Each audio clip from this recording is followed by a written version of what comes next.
আসসালামু আলাইকুম প্রিয় বন্ধুগণ, সকলকে স্বাগত গুড গুড নাইট বিডির প্রথম গল্পে। আপনারা সকলে কেমন আছেন? নিশ্চয়ই অনেক ভালো আছেন। আমি নিজেও অনেক ভালো আছি আপনাদের সকলের দোয়ায়। আমি আপনাদের সকলকে আজকে যে ঘটনাগুলো বলতে চলেছি সেগুলো পুরোপুরি বাস্তব ঘটনা, কোনো কাল্পনিক ঘটনা নয়। তবে আপনাদের জীবনে ঘটে যাওয়া কোনো বাস্তব অভিজ্ঞতা যদি থেকে থাকে তাহলে আমাদের চ্যানেলে পাঠাতে পারেন। আমাদের কাছে গল্প পাঠাবেন হোয়াটসঅ্যাপ ও জিমেলের মাধ্যমে। আমাদের হোয়াটসঅ্যাপ নাম্বারটি হচ্ছে 01581634205, আর জিমেলটি হচ্ছে bdbhootnight@gmail.com। যাক, আর সময় নষ্ট না করে মূল ঘটনায় আসা যাক। ঘটনাগুলোর মধ্যে আমার নিজের সাথে ঘটে যাওয়া একটি ঘটনা আছে, যার আমি নাম দিয়েছি কালো রাত। ঘটনাটি ঘটেছে অনেক আগে, প্রায় 2012 সালের দিকে ঘটে যাওয়া। তো তখন আমি একটা সুনামধন্য প্রতিষ্ঠানে চাকরি করি। তো পেশার খাতিরে আমি যেহেতু একজন ইঞ্জিনিয়ার, সেক্ষেত্রে আপনার ইঞ্জিনিয়ারদের বিভিন্ন ক্যাটাগরি থাকে, যেমন কেউ ইলেকট্রিক্যাল থাকে, কেউ মেকানিক্যালের ডিপার্টমেন্ট থাকে, কেউ হচ্ছে সিভিলে থাকে। তো আমি যাই হোক সিভিল ডিপার্টমেন্টে ছিলাম। তো তখন হচ্ছে আমি যেহেতু একটা মানে সুনামধন্য কোম্পানি ছিলাম, কোম্পানির নামটা আমি উল্লেখ করতে চাই না। তো সেই সময়কার ঘটনা, যেহেতু এটা, তো আমাদের কোম্পানি মূলত প্রাইভেট কোম্পানি। আর প্রাইভেট কোম্পানিতে বিভিন্ন সাধারণত যে টাওয়ার সেক্টরে কাজ হয়, যেমন গ্রামীণ, বাংলালিংক, তারপরে টেলিটক, যেহেতু দেশের অনেক কোম্পানি আছে। তো তখন আমি হচ্ছে আমার কোম্পানির কাজ পাই হচ্ছে বাংলালিংকের একটা কাজ। তো বাংলালিংকের কাজটা ছিল, এটা হচ্ছে আপনার বগুড়া জেলার ভিতরে, আর নওগাঁ জেলার ঠিক মাঝে মাঝে। তো ঘটনাটি যেহেতু 2012 সালের ঘটনা, তো তখন আমাদের কোম্পানি আমাদেরকে একটা কাজ পায়, সেই কাজে আমরা যাই সেখানে বগুড়াতে।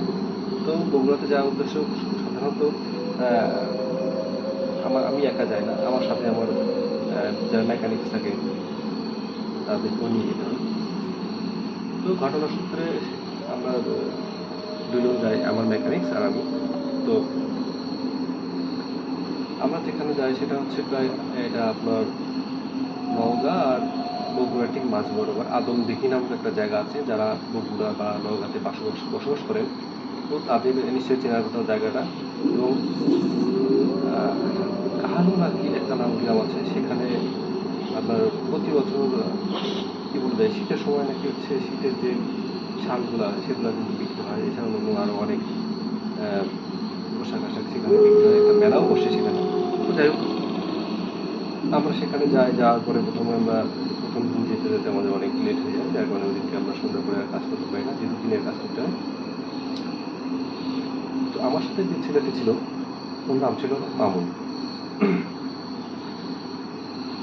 ওর আমি রাতটা কোনোরকম সুন্দরভাবে পার করার পরের দিন সকালে আমরা যেহেতু নাস্তা করার পরে যে আমাদের কার্যক্রম শুরু হয় অফিসিয়ালভাবে 9টা থেকে। তো যাই হোক, আমরা আমাদের সাইডে ভিজিট করতে যাই, যে দেখা যাচ্ছে আমি নিজেও ছবি তুলি মাঝে মাঝে ক্যামেরা থেকে, যেহেতু অফিসে কেউ জানাতে হয় বা দেখাতে হয় যে কী কাজ হয়েছে, কতটুকু হয়েছে। তো মামুনকে নিয়ে যখন আমাদের ফিল্ডে যাই, আমাদের প্রায় 2-3 দিন 4 দিন লেগে যায় এরকম কাজটা করতে। তো আমাদের কাজটা যখন কোনো সময় দেখা যাচ্ছে টাওয়ারের উপরে উঠতে হচ্ছে, বা দেখা যাচ্ছে কোনো ছবি নিতে হচ্ছে, যাই হোক, আবার কিছু পেন্টের কিছু সমস্যা হলে বা কোথাও নাট বা বিভিন্ন রকম সমস্যা হয়। আবার দেখা যাচ্ছে যে মেকানিক্স যেটা কাজ শেষ করার পরে আমাকে ইন্সপেকশন করতে হয় যে আসলে কাজটা সঠিকভাবে ঠিকঠাক হয়েছে কিনা। তো আমি উঠে দেখা যাচ্ছে যতটুকু ছবি তুলি, যতটুকু ডকুমেন্টস দরকার সেগুলো আমি নিই। তো যাক, এবার আমাদের প্রথম দিন পার হয়ে যায়, দ্বিতীয় দিন এরকম এক একটা পার্ট বাই পার্ট আমাদের কাজ শেষ হয়ে যায়। তো তো মামুন বলে যে বস চলেন আমরা যেহেতু ঘুরে আসি, মহাস্থান ঘর যেহেতু বগুড়াতে কাছাকাছি, তো আমরা হচ্ছে এখানে একটা জিনিস মিস করি, সেটা হচ্ছে আমরা যেহেতু যাত্রা করি আপনার হচ্ছে বগুড়ার উদ্দেশ্যে, তো আমাদের যে গাড়িতে আমরা আমাদের ইকুইপমেন্টগুলো যে নিয়ে যায় বা দেখা যাচ্ছে যন্ত্রপাতিগুলো যেগুলো নিয়ে যায়, তো সেদিনকে একটা ঘটনা ঘটেছিল। সেটা হচ্ছে কি, আহ, যারা বগুড়াতে বাস করেন তারা অবশ্যই অনেকে জানেন যে বগুড়ার চার মাথা নামক একটা জায়গা আছে। তো আমরা যেই হচ্ছে যতটা চার মাথায় যাচ্ছি, চার মাথায় যাওয়ার পরে আমাদের এক্স্যাক্টলি যে লোকেশনটা, আমরা যখনই চার মাথায় যাচ্ছি যাওয়ার পরে হচ্ছে কি, এক ভদ্রলোকের সাথে দেখা যায় সর্বপ্রথম। তাকে জিজ্ঞেস করলাম, মুরব্বী আমরা তো অমুক জায়গায় যেতে যাচ্ছি, তো আসলে অ্যাড্রেসটা কোথায় বা কোন রোডে একটু যদি বলে দেন, আমরা যেহেতু ঢাকা থেকে আসছি তো আমরা চিনতে পারতেছি না আসলে। তো বললো যে সামনে দিয়ে বামে দিয়ে আপনাদের হচ্ছে রোডে, ওই রোড দিয়ে গেলে হবে। যাই হোক, আমরা দুইটা রোড, মানে বেশ শীতের সময় বেশ কুয়াশা ছিল, তো যেতে যেতে আমরা মোটামুটি যাচ্ছি যাচ্ছি যাচ্ছি এদিকে আপনার হচ্ছে সেই কি বলে বগুড়া সেই ক্যান্টনমেন্টের দিকে চলে যাচ্ছি, কিন্তু রোডটা হচ্ছে আমাদের বামে। আমরা ঘুরে ফিরে প্রায় 5 কিলো 10 কিলো এরকম বেশি চলে যাচ্ছি, বাট এভাবে ঘুরে আসছি, আসার পরে সেই একই জায়গায় বগুড়া চার মাথার জায়গাটাকে আমরা দাঁড়াইছি। ঠিক এভাবে প্রায় দুইবারই ভুল হলো। লাস্টে কি করা হলো, ড্রাইভার সাহেবকে বলা হলো, ভাই আপনি কেন না জানি না একটা সমস্যা হচ্ছে, যেহেতু ভুল হচ্ছে বারবার, তো আপনি দরকার করে বিসমিল্লাহ বলে ইংলিশে শুরু করেন, দেখবেন যে আমরা সঠিক পথ চলে গেছি। তো যাই হোক, এবার আর মিস হয়নি, আমাদের সেই গন্তব্য আমরা রওনা দিয়েছি প্রথম দিনে ঘটনা এটা। তো যাই হোক, আমরা যে কার্যক্রম শেষ করার পরে যে এভাবে গেলাম, যার যেদিনকে আমাদের কাজ শেষ, তো সেদিনকে মামুন আর আমি কাজ করতে করতে প্রায় কি বলবো যে, তো এর ভিতরে আরেকটা ঘটনা আছে, সেটা হচ্ছে কি, ওই এলাকার মানুষ মোটামুটি ফ্রেন্ডলি সুলভ আচরণ করে, মানুষের সাথে যথেষ্ট হেল্পফুল, যতটুকু মানে হেল্প করা দরকার, তো সেভাবে আমরা পাচ্ছি। তো এইভাবে আমাদের যেদিনকে কাজ শেষ, শেষের দিনকে আমরা মনে করেন প্রায় বেশ দেরি করে ফেলেছি, সন্ধ্যা 7টা 8টা এমন টাইম হয়ে গেছে। তো আমরা আসলে ওইখান থেকে কাজ শেষ করে ম্যাগিও ঠিক আছে। যাই হোক, ঘটনা আমরা যেদিন চলে আসি সেদিনকে ওই এলাকার 7টা 8টা বেজে যায়। বেজে যাওয়ার পরে ওই এলাকায় বলি, ভাই আমরা তো রওনা দিতে যাচ্ছি বগুড়ার উদ্দেশ্যে, তো এখান যেহেতু অনেক রাত, দেখছি রাস্তাঘাট নীরব, তো সেক্ষেত্রে কি আমরা গাড়ি পাবো না রিক্সা বা ভ্যান কোনো কিছু আছে কিনা, যেহেতু গ্রাম্য রাস্তা খুব নির্জন। এবং তবে বলে রাখি, যে এলাকায় ছিলাম সেই রাস্তায় মুরব্বীরা অনেকে বলে, তো হ্যাঁ ওইখানকে যখন শুনছি যে আমরা চলে আসবো, তো সেই ক্ষেত্রে সিনিয়র ভাই বলতেছে, ভাই আপনারা আজকে না যাওয়াই মনে হয় বিলেন, কারণ কি এই রাস্তার সহজে 8টার পরে গাড়ি ঘোড়া চলে না। বললাম কেন, এখন তো মাত্র 8টা বাজে, 9টা 10টা বাজে, অনেক জায়গায় চলাচল করে এখন তো গ্রামের মানুষ। তবে একটা জিনিস বলে রাখা হলো, এখন থেকে আর যেহেতু 2012 সালের ঘটনা, তো তখনকার সময় আর এখনকার সময়ের মধ্যে অনেক আকাশ পাতাল পার্থক্য। যেহেতু তখন অনেক জায়গায় কারেন্ট আসেনি বা কারেন্ট কিছু কিছু জায়গায় গিয়েছে, এখন 2025 সাল, বুঝতে পারছেন ব্যাপারটা। যাই হোক, তিনি বললেন যে ভাই আপনারা সকালে যান, আজকে দিন না কি সমস্যা নেই, কেবল 8টা বাজে, আমাদের কি সমস্যা।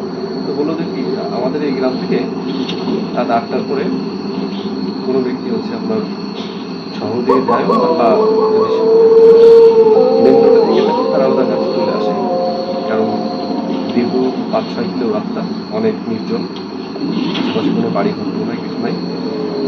তবে দর্শক মন্ডলী, আপনাদের সম্পর্কে জানাচ্ছি যে এমন একটা রাস্তা, যে রাস্তার দুই ধার থেকে মনে করেন যে ভৌতিক যে হরর যে মুভমেন্ট, যেমন হচ্ছে নারকেল গাছ, তাল গাছ, খেজুর গাছ, 4-5 কিলো মনে করেন যে এইভাবেই রাস্তা যেতে আছে।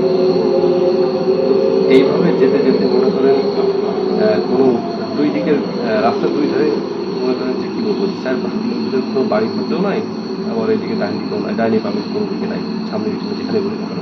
তো যাই হোক, আমরা কিন্তু রওনা দিয়েছি এরকম বিসমিল্লাহ বলে সব কাজ শেষ করে। আমরা না ভাই সমস্যা হবে না, কিন্তু যেহেতু পাচ্ছি না, যেহেতু যেতেও পারছে না রিক্সা ভ্যান গাড়ি, তো তো আমরা মোটামুটি বেশ খানিক পথ চলে আসছি। তো আমার সাথে যে ছেলেটা ছিল মামুন, তো ও আবার হচ্ছে আপনার একটু সিগারেট স্মোক করতো। তো ও স্মোক করছে, আমি কিন্তু হাঁটছি, ডাইনে বাঁয়ে তাকাচ্ছি, কিন্তু নির্জন রাস্তাঘাটে একটু গল্প করতে করতে আসছি দুজনে। তো ও কিন্তু খেয়াল করেনি, বাট আমি কিন্তু একটু ডাইনে বাঁয়ে তাকাচ্ছি, যেহেতু গল্প করতেছি, নির্জন রাস্তা, শুনশান একবারে। তো সেক্ষেত্রে আমার বারবার চোখটা কেন পিছনে যাচ্ছে, তো কেন জানি মনে হচ্ছে সামথিং ইজ রং। তো আমি আসলে ওইটা গুরুত্ব দিইনি। তবে বেশ খানিক যাওয়ার পর একটা জিনিস খেয়াল করলাম যে হারিকেন বা হ্যাজার্ড কত জিনিসটা ঠিক এমন একটা জিনিস আমাদেরকে ফলো করতেছে। আমি মনে করছি মেবি গ্রামের যেহেতু মেট্রো রাস্তা বা ফাঁকা রাস্তা থাকে, যেহেতু আপনার এক গ্রাম থেকে আরেক গ্রামে মানুষ যেতে কাজ শেষ করে যেতে অনেক সময় লেট হয়ে যায়, হারিকেন বা এরকম কিছু একটা জিনিস নিয়ে যেতে পারে। তো ওইরকম চিমনির মতো করে আলোটা হালকা হালকা আলো বাড়ছে বা কমতেছে, যা করতে যাচ্ছে। তো ও কিন্তু সিগারেট খাচ্ছে। পরে যাই হোক দীর্ঘক্ষণ প্রায় 5 মিনিট পরে হাঁটতে হাঁটতে আরও বেশি পথ গেলাম। তো যাওয়ার পরে পথে মনে হলো কি, না এভাবে তো আহ, মানে আলোটা আসছে কিন্তু মানে কোনো ইয়া নাই। আর আবার একটা জিনিস দেখছি মাঝে মাঝে কাছাকাছি প্রায় আস্তে আস্তে আবার দেখি আলোটা এমন একটা মানে আপনার 4-5 ফিট উপরে লেভেলে এটা থালার মতো বিশাল বড় দেখা যাচ্ছে বেশ। আলোটা যত কাছে আসছে মনে হচ্ছে জল করতেছে। তো মামুনকে আমি বললাম, দেখো মামু পিছনে একটা কি যে আলো আসছে, এটা কি কোনো মানুষ হতে পারে না অন্য কিছু? না, ও বলছে না ভাই, বস হচ্ছে মানুষই হবে, হয়তো পাশের গ্রামে কোথাও যাচ্ছে। আমি অনেকক্ষণ মানে হাঁটছি চলছি খেয়াল করতেছি আমি কী ব্যাপারটা করতেছি। তো যাই হোক আবার ও যখন সিগারেটটা ফেলে যাচ্ছে তখন দেখা যাচ্ছে যে আলোটা তাড়াতাড়ি কাছে আসতেছে। তো আমারও গার মধ্যে একটু ছমছম করতেছে। ওকেও বললাম যে একটু সাবধানে চলতে হবে, যেহেতু দুজন থাকে পথে একজন নাই। তো এইভাবে যাচ্ছি প্রায় 1-1.5 কিলো পার হয়ে গেছে। যাওয়ার পরে কিন্তু আপনার কি বলবো ভাই, আলোটা মনে হচ্ছে একটা রাস্তা পার হয়ে যখন হচ্ছে ক্রস করে মাঠের ভিতর দিয়ে যাচ্ছে, তখন মনে হচ্ছে কি দুইটা আলো আমাদের দিকে দেখতেছে। আমার এমন কেন জানি মনে হচ্ছে, এখন নিজেও যখন গল্পটা করতেছি আমার গায়ের উপর ঝুমঝুম করতেছে। তো যাই হোক এভাবে যাওয়ার পরে কিন্তু বেশ খানিকটা চলে গেছি, কিন্তু পরের থেকে 5 মিনিট পর আবার সেই আলোটা আসতেছে। আর গ্রামের রাস্তার দুই ধারে তাল গাছ, খেজুর গাছ এগুলো তো আছেই। মনে করেন যে গাছগুলোতে সাধারণত থাকে, যে তো সবই কিন্তু মিলে যাচ্ছে গল্পের সাথে বাস্তবে। তো যাই হোক এভাবে কিন্তু অনেকটা পথ পেরিয়েছি। তারপরে হলো কি, এভাবে 2 কিলো পথ পার হয়ে আসছি। পার হয়ে আসার পরে মামুন আর আমি হঠাৎ করে দেখতেছি কি, একটা লিচু গাছ বট গাছের মতো, তার পাশে দেখছি একটা কালো মূর্তি। যারা হিন্দু পূজা করে তাদের কালী বা মূর্তি থাকে, জিহ্বা দেখি বের করা আছে, চোখ দেখছে মনে হচ্ছে লাল লাল। আর যে একটু আলো পড়ছে দেখুন আর মাঝে মাঝে, তখন মনে হচ্ছে কি যেন সেই বিশাল আমাদের দিকে তাকিয়ে আছে। আমি তো হঠাৎ করে ছম করে সে কী বলবো, আমার ছেলেটা কেঁপে উঠলো, হিমশিম হয়ে আছে, দাঁড়িয়ে আছে। তো যাই হোক মামুকে বললাম, মামু তুমি যেটা সিগারেট খাও, তাহলে একটা কাজ করো, স্লো খাও। কারণ কি ওই আলো দুটো দেখছি আমাদেরকে এখনো ফলো করছে। ও দেখে ও একটু কী করছে, তার ওর হাঁটার গতিটা একটু বাড়িয়ে দিয়েছে। তো আমিও বাড়িয়ে দিয়েছি। এভাবে যেতে যেতে প্রায় বেশ খানিক আমরা মেন রোডে চলে গেছি। তো যাওয়ার পথে মোটামুটি প্রায় মেন রোডে প্রায় 10টার কাছাকাছি, মানে যেহেতু প্রায় 1-1.5 ঘন্টার বেশি লেগেছে মেবি, 9:30-10টা এরকম টাইম। যেই রোড ওই রোডে আমার মনে করেন যে নওগাঁ থেকে বগুড়া থেকে আসে গাড়ি অনেকটা কম, খুবই কম। আমরা অনেক সময় দেখছি রাস্তায় এসে দাঁড়িয়েছি একটা পাশে চার দোকান, দেখ যেহেতু বগুড়ার উদ্দেশ্যে যাবো, তো আমার দোকান পাশে একটা দোকান বন্ধ হয়ে গেলো আর একটা প্রায় বন্ধ বন্ধ হবে। আবার গেলাম যে ভাই আমাদের একটু চা নাস্তা কিছু খাওয়া হবে, এই বগুড়া যাবো। আর বললাম গাড়ি পাওয়া যায় কিনা, বললো ভাই যা সমস্যা নেই, গাড়ি পাওয়া যাবে। তবে একটা জিনিস সাবধানে যেও। আর তখন আমাদের আরও একটু ভয় লাগে, এই কথা বললো কেন? যাই হোক উনি ডিটেলস কিছু বললো না। যাই হোক পরে দীর্ঘক্ষণ পরে প্রায় 10 মিনিট পরে একটা গাড়ি আসলো। গাড়িতে কোনো যাত্রী না, কিচ্ছু নাই, একটা ড্রাইভার আর একটা হচ্ছে হেল্পার, লেগুনা টাইপের যে গাড়ি সমুদ্রে ঢাকাতে চলে। তো যাই হোক আমরা অনেকটা স্বস্তি পেলাম যে একটা গাড়ি পেলাম আমাদের করতে। গাড়িতে উঠলাম, ভালো কথা, কিন্তু গাড়িটা আমার কাছে কেন মনে হচ্ছে 10 গুণ ভারী হয়ে গেছে।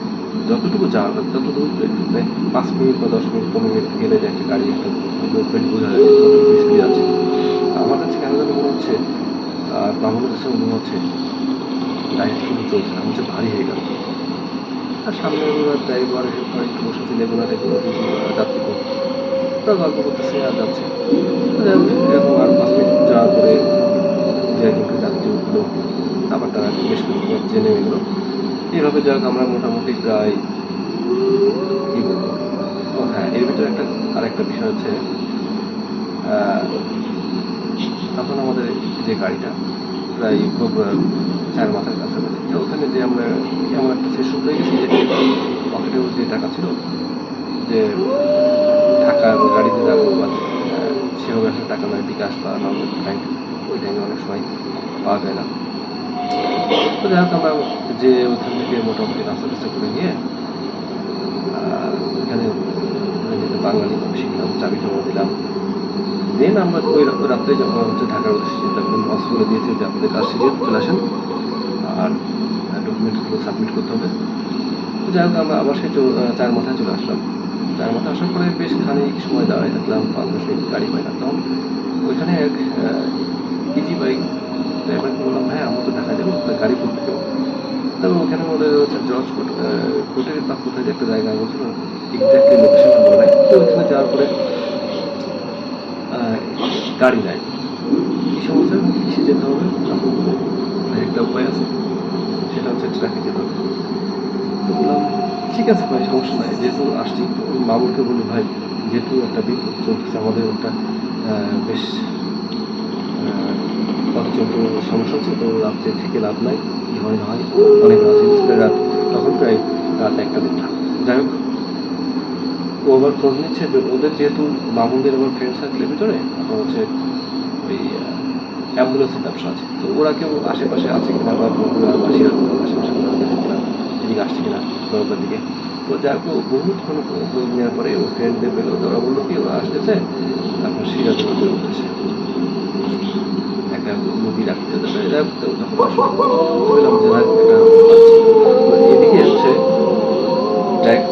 ট্র্যাকে যে ড্রাইভার ছিল বা ওইখানে দুজন কোনো রকম আসবো, তাদের ওনারা বললো কি ভাই আমরা তো আসলে ঢাকায় যাবো না, সিরাজগঞ্জ পর্যন্ত যেতে পারবো। তো বললাম ঠিক আছে ভাই, সমস্যা নেই, আমাদেরকে নিয়ে যাবেন, আমরা বিপদে আছি। আর আমাদের আসলে কী বলবো যে আমাদেরকে বুঝতে দেয়নি যে আসলে কী হয়েছে, আমাদের সাথে কী হচ্ছিল।